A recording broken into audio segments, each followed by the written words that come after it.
ceux qui sont à plaindre, parce qu'ils peuvent nous tuer, mais ils peuvent pas nous vaincre. Ne crois pas que je t'engraine, on fait partie de la solution, partie du problème. Que tous les points se dressent, le vent souffle sur les braises quand le peuple se lève.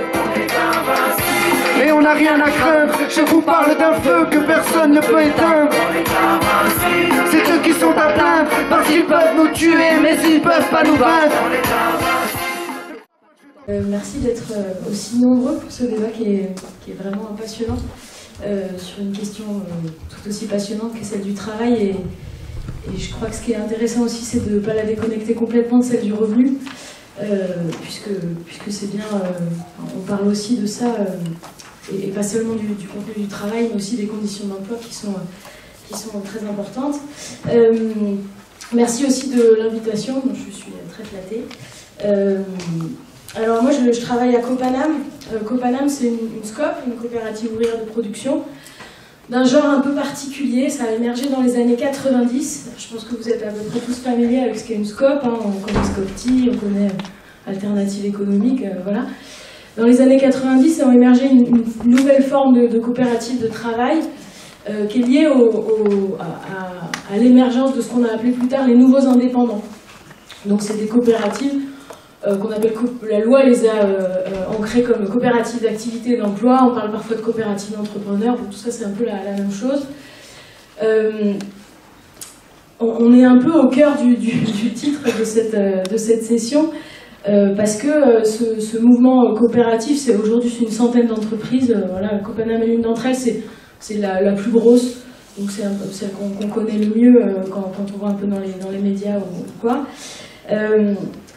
Ça part de cette double critique, en fait, de ce paradoxe, à la fois une aspiration à se libérer du travail et à libérer le travail, et donc d'une double critique, à la fois une critique du salariat et une critique de l'entrepreneuriat.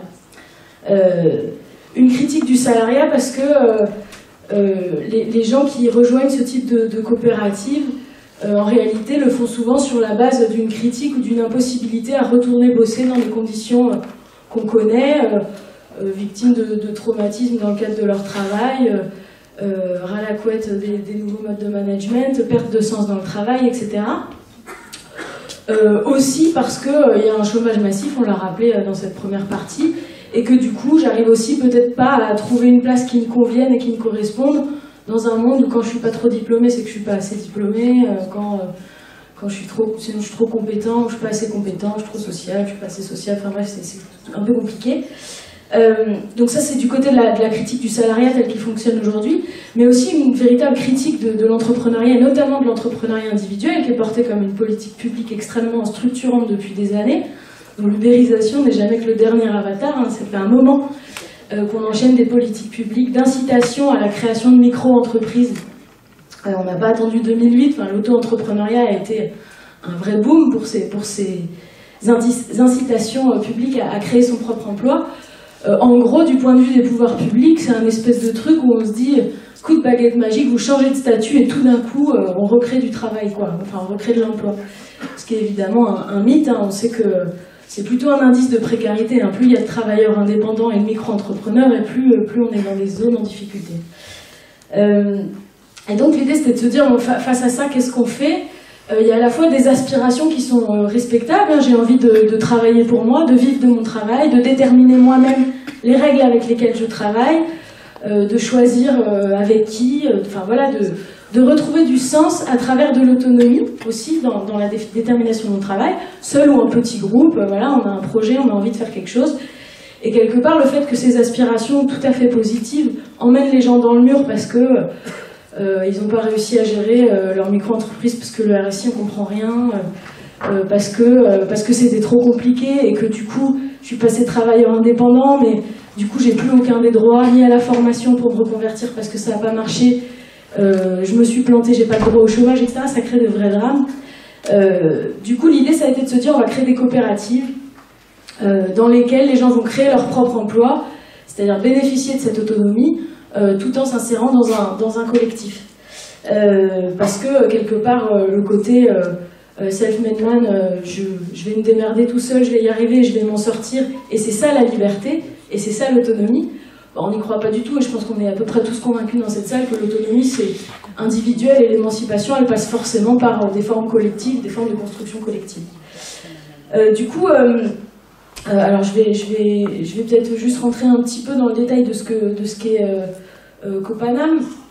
Copanam, ça, pour vous donner une idée, on est principalement en Île-de-France, ça rassemble à peu près 800 activités économiques différentes. Là-dedans, on a aussi bien des jardiniers et jardinières que des graphistes et graphistes, que des menuisiers, menuisières, rédacteurs, rédactrices, etc., etc. Enfin, plein de secteurs d'activité, en gros, tous sauf les professions libérales réglementées, avocats, notaires, etc. Et les métiers du bâtiment ou les métiers qu'on a du mal à assurer parce qu'il y a du risque trop important pour être intégré dans du collectif. Ce que ça apporte, alors en fait, le collectif apporte 4 formes de sécurisation majeures. La première, elle est vraiment constitutive de ces formes coopératives. C'est une sécurisation juridique. C'est le simple fait de se dire, juridiquement, je ne suis pas ma propre entreprise, je ne suis pas une petite entreprise. Je vais m'intégrer dans une entreprise plus grande que je vais partager avec d'autres, dont je vais être salarié. Ce qui veut dire que la responsabilité juridique de tous mes actes économiques, elle repose sur la coopérative, la personne morale qui est la coopérative, et non pas sur la personne physique qui est le travailleur. Évidemment, c'est fondamental, ça a tout un tas d'implications. La première, c'est que vous n'avez jamais les huissiers chez vous parce que vous avez oublié de rendre votre compta, puisque c'est la coopérative qui s'en occupe. La coopérative, elle s'occupe du coup derrière, ça veut dire que je mutualise tout ce qui est d'ordre juridique, administratif, assurantiel, et que c'est bien la coopérative qui prend ça en charge. Généralement, même s'il y a des coopératives plus autogérées, à Copanam, ça veut dire qu'on a un service comptable avec un certain nombre de comptables qui travaillent, et que du coup la compta est faite par des professionnels et que normalement tout se passe bien. La deuxième sécurisation, elle est, j'allais dire, sociale, puisque le statut que j'ai dans ce cas-là, c'est le statut de salarié. Alors la loi introduit des petites modifications en 2014, on parle maintenant d'entrepreneur salarié associé, globalement qui est rattaché exactement au même droit qu'un CDI. Nous on utilise encore le CDI. Donc on est bien sûr, même s'il est un peu dérogatoire du droit du travail stricto sensu, on est bien sur du contrat à durée indéterminée, sur des contrats de travail tout à fait classiques. J'ai des fiches de paye comme n'importe qui que je vais emmener à mon banquier, etc. Évidemment, la vraie différence, c'est que mon salaire va être variable en fonction de mon activité. Ce que mon banquier peut moins apprécier, je vous le concède, mais avec un mécanisme où dans la gestion de l'activité, on fait en sorte que, avec la personne, puisque c'est la personne qui est décisionnaire sur son niveau de salaire, qu'il y ait des formes de lissage justement pour que, quelque part, on puisse essayer d'avoir le maximum de sécurité et de visibilité sur ses revenus futurs. Mais en tout cas, statutairement, je suis bien salarié, je ne peux pas être considérée comme responsable pour les erreurs de gestion, je peux pas être...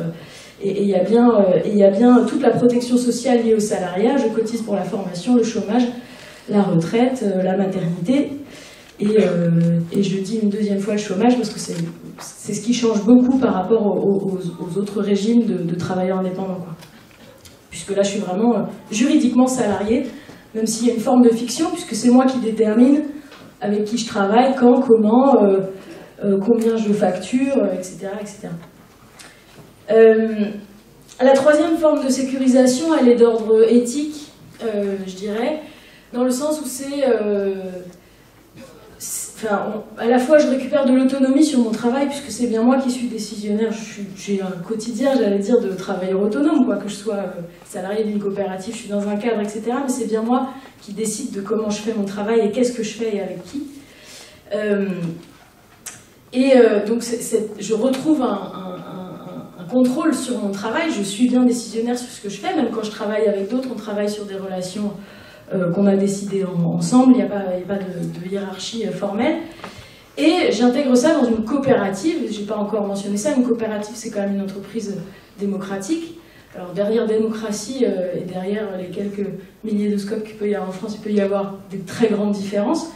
Mais en tout cas, je suis dans une entreprise dans laquelle je suis bien associée, ça veut dire que j'ai mon mot à dire en assemblée générale, je peux...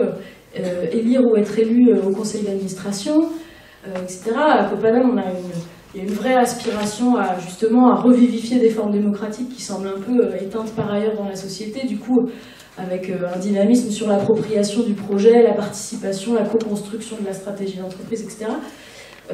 Et du projet politique.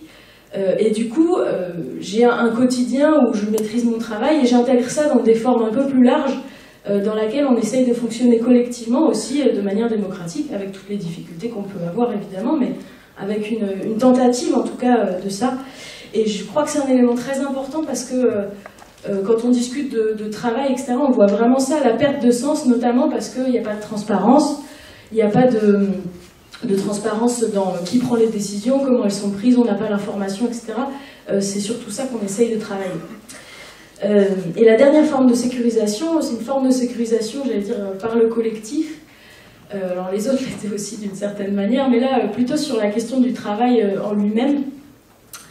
C'est-à-dire que faire partie d'une entreprise collective, ce que ça change aussi, c'est que du coup, j'ai 800 collègues. Alors ça peut paraître un peu ridicule quand je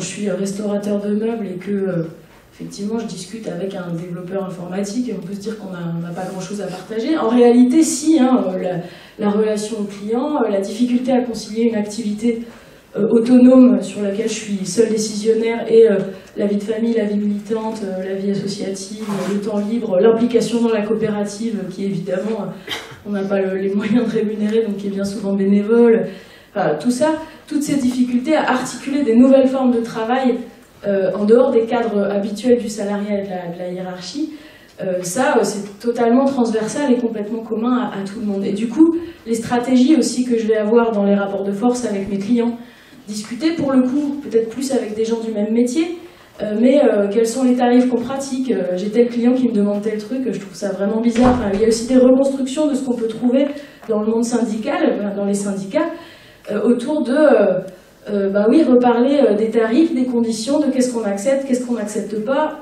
et tout ça, quand on est seul face à son devis, à 22h30, dans sa cuisine parce qu'on n'a pas de lieu de travail, c'est un peu ça le quotidien de la plupart des travailleurs indépendants en fait.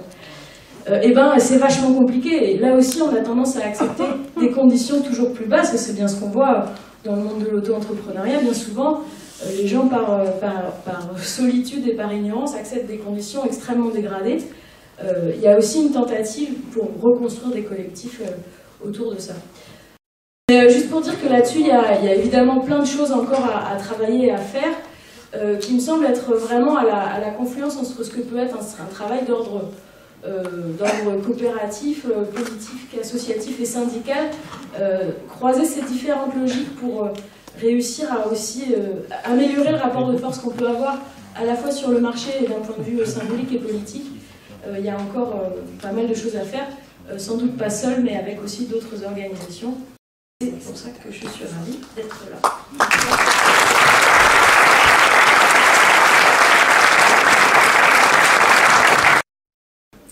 Sur les questions, il y a plusieurs questions qui se regroupent autour des financements publics, de la précarité, de la difficulté à passer en coopérative quand on est auto-entrepreneur. Oui. C'est des questions qui ne sont pas simples. Sur les questions de précarité, on a entrepris une recherche-action il y a plusieurs années déjà, qui est un peu en sommeil, parce qu'on vient d'achever l'été dernier une première phase, et puis on va redémarrer sur autre chose, mais sur les revenus et temps de travail des coopérateurs. Puisque sur les revenus, on a une visibilité sur ce qu'ils font dans la coopérative, mais la vie est plus compliquée que ça. Il y a beaucoup de gens qui ont un emploi par ailleurs, qui touchent peut-être des allocations, qui ont peut-être aussi des rentes, qui peuvent avoir les revenus du conjoint qui viennent alimenter. Bref, on était dans le flou total concernant les conditions de vie en réalité de nos coopérateurs. Et aussi dans le flou sur, bah oui, machin il se paye tant, ok, ça c'est sa fiche de paye, mais combien il a travaillé pour faire ça? Est-ce qu'il a travaillé 80 heures par semaine pour toucher 600 €, ou est-ce qu'il a travaillé 5 heures par semaine et du coup ce salaire est totalement acceptable? Enfin, voilà. Les premières années d'enquête nous ont ouvert plus de questions qu'apporté de réponses, mais vous pouvez trouver un petit livret sur l'enquête sur le site web de Copanam. Dans la barre, il y a un truc qui s'appelle recherche ou quelque chose comme ça, vous pouvez trouver ça. Recherche-action sur les revenus et temps de travail, en partenariat avec Oxalis, qui est une autre coopérative qui fonctionne comme nous. Donc comment on travaille cette question? On travaille avec les paradoxes des choix qu'on fait, la difficulté de vendre à un prix correct sur le marché, évidemment, on y est confronté tout le temps. On essaye quand je parle de sécurisation par le collectif, c'est aussi pour dire que c'est pas une solution miracle. C'est-à-dire, les rapports de force, ils existent. Globalement, on est tout petit. C'est un petit peu mieux d'être à Copenhague que d'être tout seul en auto-entrepreneur, mais globalement, ça reste pas une puissance, une force de frappe non plus énorme. Donc, reconstruire du collectif, des rapports aux métiers, aux activités, etc. C'est intéressant et ça permet de se renforcer déjà soi et de se sentir un peu plus sûr de soi dans ses relations professionnelles.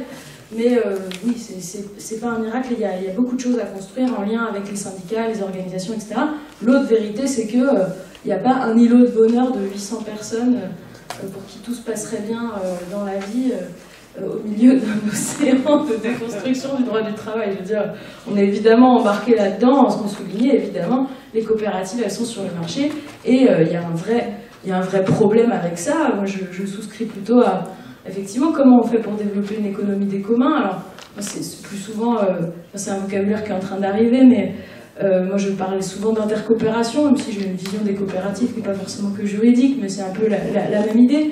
Comment on construit un espace économique dans lequel on fixe nos propres règles, parce que la question, elle est là, finalement. C'est-à-dire, tant que je fixe mes règles en interne, mais que je subis les règles d'un marché, d'une société capitaliste, néolibérale, etc., globalement, la vie continue à être compliquée.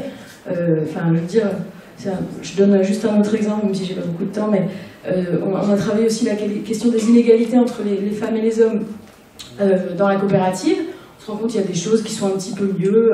Globalement, les garçons qui sont chez nous, ils font un petit peu plus le ménage que les autres garçons du monde. Voilà. Des trucs comme ça. Mais par contre, on se rend compte qu'il y a bien une reproduction des inégalités. Ce n'est pas, à mon sens, c'est pas que la coopérative amplifie ça. C'est juste que, je veux dire, on bénéficie du même système éducatif. Les gens ont bossé ailleurs. Enfin, la reproduction des inégalités nous touche aussi. Et il faut qu'on mette en place des stratégies beaucoup plus offensives pour les contrer, ce qui n'est pas gagné parce qu'on a du mal à faire tout.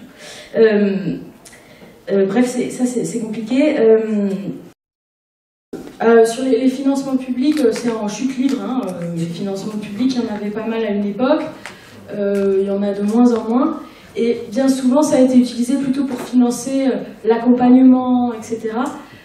Jamais pour compenser les revenus, comme si peut-être qu'on peut imaginer, on imagine d'ailleurs dans nos coopératives des fonds de secours, des choses pour compenser, mais le problème que tu soulèves, c'est une fois que tu as établi tes prix en tant qu'auto-entrepreneur et que il y a une vraie difficulté à passer sous un mode salarié où du coup les cotisations sont beaucoup plus importantes, même si on en perçoit l'utilité. C'est une des limites de la coopérative, quelque part les plus précaires ont vraiment du mal à rentrer parce que ils disent ouais, le salariat c'est trop cher. Alors on répond bah ouais, mais c'est vachement utile. Il me dit oui, je suis d'accord, mais c'est trop cher. Voilà. Il y a un truc qu'on a du mal à dépasser et qui est inhérent, j'allais dire, au fait que bah oui, un salaire c'est pas un salaire net, c'est un salaire chargé. Donc si on n'arrive pas à s'en sortir de ce côté-là, c'est une vraie difficulté pour des personnes, y compris convaincues, mais qui ont une vraie difficulté à passer le pas parce que si je peux pas payer mon loyer à la fin du mois, bah, globalement je rentre pas dans la coopérative, quoi. Les dynamiques de co-construction, d'implication des gens, le fait que les gens soient associés de la coopérative. Concrètement, ça veut dire, comme dans une coopérative, c'est une personne et une voix, ça veut dire j'ai un vrai pouvoir de décision dans l'entreprise. Alors ok, il y a 280 associés à Copenhague, voilà, mais comme le vote n'est pas la modalité démocratique la plus utilisée, dans la co-construction, etc., il y a une vraie, il y a quelque chose qui est intéressant, qui fait qu'on a une participation globale qui est plus importante qu'ailleurs, à mon sens, que dans beaucoup d'organisations. Si, il y a toujours des marges de manœuvre. Et oui, juste pour finir sur les risques de passagers clandestins, pour moi, ça n'existe pas. C'est-à-dire, les gens qui viennent dans la coopérative font des choix forts, ils financent la coopérative, ils financent de la protection sociale, pas de passagers clandestins, le salariat, je dirais après, chacun fait ce qu'il peut, s'implique à des périodes de la vie où il le peut, où il le veut. Et contribue à sa manière, y compris parfois de manière invisible. Voilà. C'est eux qui sont à plaindre, parce qu'ils peuvent nous tuer, mais ils peuvent pas nous vaincre. Ne crois pas que je t'engraine, on fait partie de la solution, partie du problème. Que tous les points se dressent, le vent souffle sur les braises quand le peuple se lève. Et on n'a rien à craindre. Je vous parle d'un feu que personne ne peut éteindre.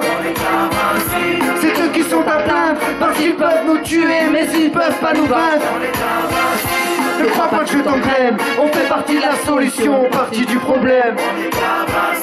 Que tous les points se dressent, le vent souffle sur les braises. Quand le peuple se lève, on est invincible. Que tous les points se dressent, le vent souffle sur les braises. Quand le peuple se lève, et on n'a rien à craindre. Je vous parle d'un feu que personne ne peut éteindre. C'est eux qui... Vous êtes invincibles.